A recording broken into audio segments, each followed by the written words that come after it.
रावदान सिंह जी।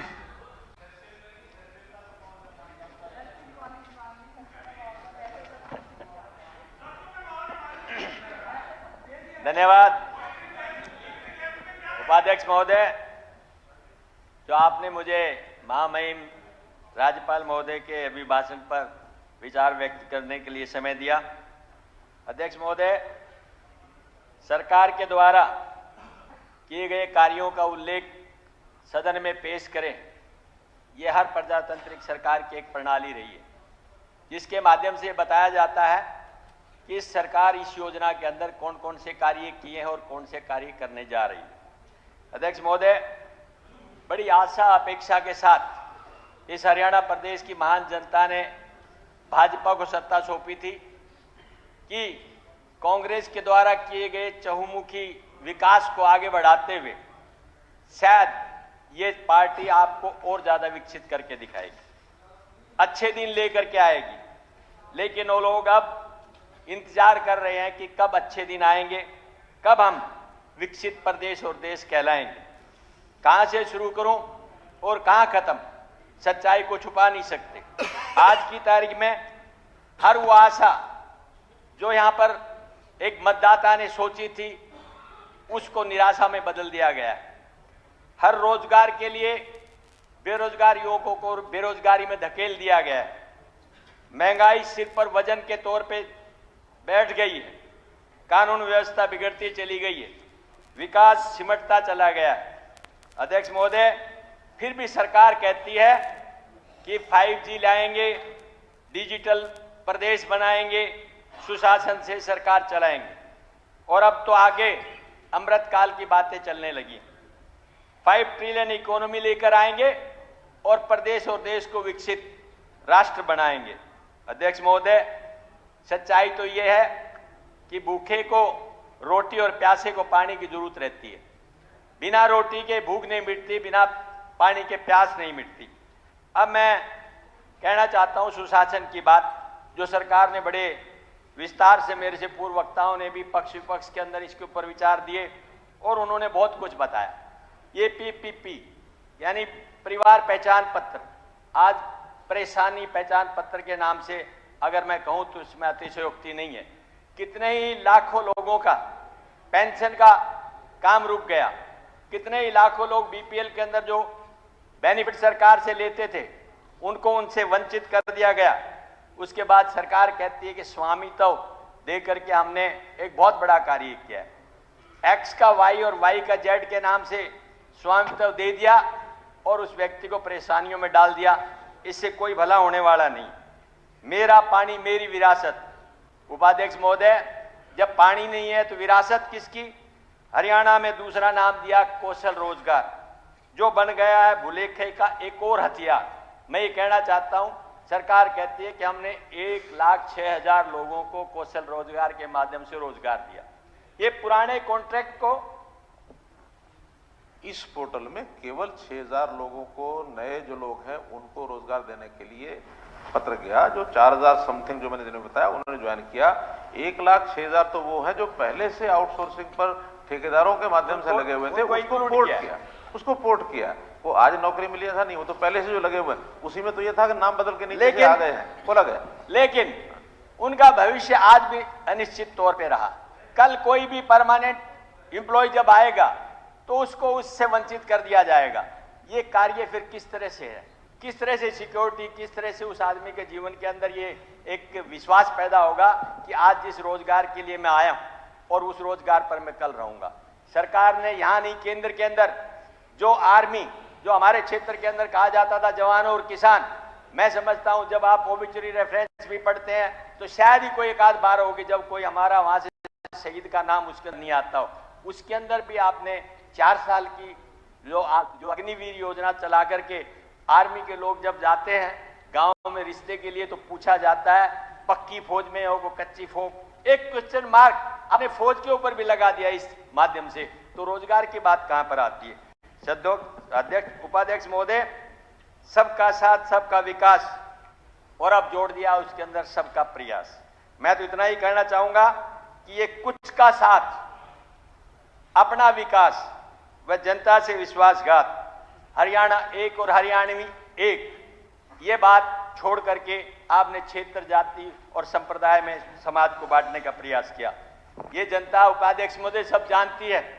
मैं तो ये बताना चाहूंगा, दीवारें भी सुन लेती हैं चीखें मेरी, बस कुछ अपने हैं जो बहरे बन बैठे हैं, उनके देखे से जो आ जाती है मुंह पर रौनक, वो समझते हैं कि बीमार का हाल अच्छा है।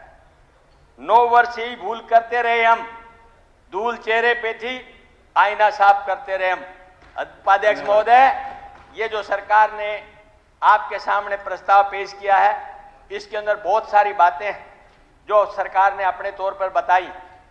कुछ बातों में स्वयं मुख्यमंत्री महोदय ने एडमिट की है कि हमने जो पीपीपी पहचान पत्र के अंदर गलतियां रही हैं, कुछ को हमने ठीक किया है, कुछ को हम ठीक और करने जा रहे हैं। अभी तो शुरू नहीं हुआ अध्यक्ष महोदय।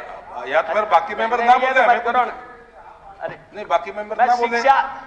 एक मिनट बीच में जल्दी मत आप लोग ही कह रहे हो बोलने तो मुझे कोई एतराज नहीं है, लेकिन फिर दूसरे ये मत कहना भी हमारे साथ न्याय नहीं हुआ। उपाध्यक्ष महोदय, मैं सबसे ज्यादा, क्योंकि आदमी कहा जाता है पहला सुख निरोगी काया, जब शरीर ठीक रहता है, पीड़ा नहीं रहती, तो सब चीजें अच्छी लगती हैं। महेंद्रगढ़ जिला जो ज्वाइंट पंजाब के टाइम से सबसे पहला जिला 6 में से 1 होता था, आज उसकी दशा है।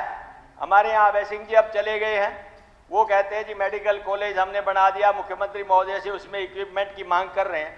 हमारे यहाँ पर सेंट्रल यूनिवर्सिटी जो भूपेंद्र सिंह हुड्डा के टाइम पे कांग्रेस के राज के अंदर दी गई थी, उसमें एक मेडिकल कॉलेज प्रस्तावित था।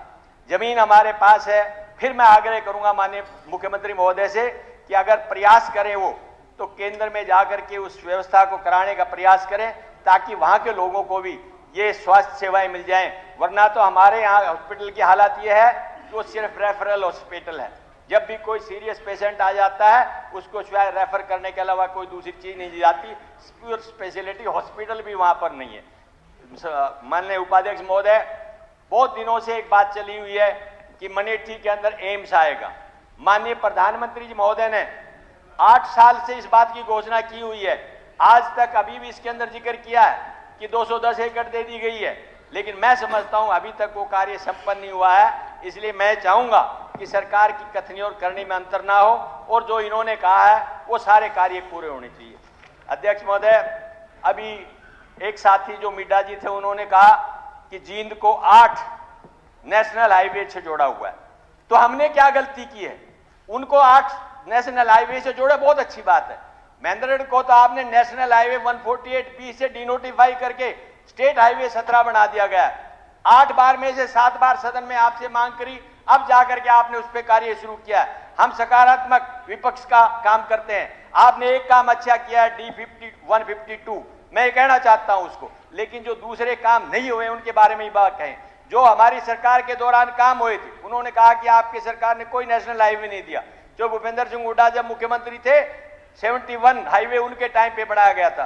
दिल्ली से हिसार वाला हाईवे उनके टाइम पे बनाया गया था। ऐसा नहीं है कि हमारे टाइम पे कोई काम नहीं हुआ।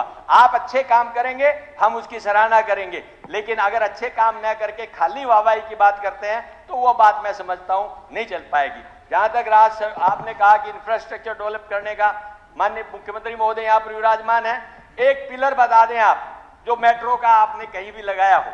RRTS की बात रिकॉर्ड पर है, कितने सालों से प्रोजेक्ट चला हुआ है। हमारे समय जब 2014 तक ये कांग्रेस की केंद्र और प्रदेश में सरकार थी, तब से शुरू किया हुआ है, लेकिन आज तक उसके अंदर स्थापित नहीं करके ट्रेन चलने का कोई काम नहीं किया। अनेकों बार मैं, ये भाई हमारे आफ्ताब जी बैठे हैं, मेवात के अंदर हर राजनीतिक आदमी जब चुनाव आता है तो सीटी बजाने का उनको एक वादा कर जाता है। मैं समझता हूं आज तक मेवात के अंदर कोई सीटी नहीं बजी। ये दक्षिणी हरियाणा का वो हाल है जिसके बारे में मैं आपको बताना चाहता हूं। अध्यक्ष महोदय, जहां तक बात आती है कि गरीब को, हरिजन को, बैकवर्ड को उनकी व्यवस्थाएं ठीक करने की, हमारे समय के अंदर 100 गज जमीन दी जाती थी, और वो 100 गज जमीन आपने बिल्कुल बंद कर दी। अध्यक्ष महोदय, रणधीर सिंह गोलन जी, कुछ बातें हो रही हैं अध्यक्ष महोदय, अभी तक आप बोला। फिर आपके मेंबरों ने तो लिख के भी दे रखा है कि हमारा टाइम हमें चाहिए, इसलिए आपका मेंबर मैक्सिमम मेंबरों ने लिख के दे रखा है। आफ्ताब जी मेरी तरफ क्या देख रहे हो? स्पीकर सर, गणे मेंबरों ने लिख के दे रखा है। स्पीकर सर, मेरा नाम लेकर हमारे साथी ने कहा है, लेकिन वो वक्त भी था जब जींद सिर्फ रैलीगढ़ बनकर रह गया था। आज अगर हमारे यहाँ कार्य हो रहे तो इनको सामने वालों को तकलीफ हो रही है, ये बात बिल्कुल गलत है। उस समय को भी आपको याद रखना चाहिए जिस समय जींद के अंदर कुछ नहीं था। आप उस समय को भी याद रखें। आज फिर भी आपको कुछ ना कुछ दिया जा रहा है, इसका जो आपको खुशी महसूस करनी चाहिए। बोलन जी। धन्यवाद।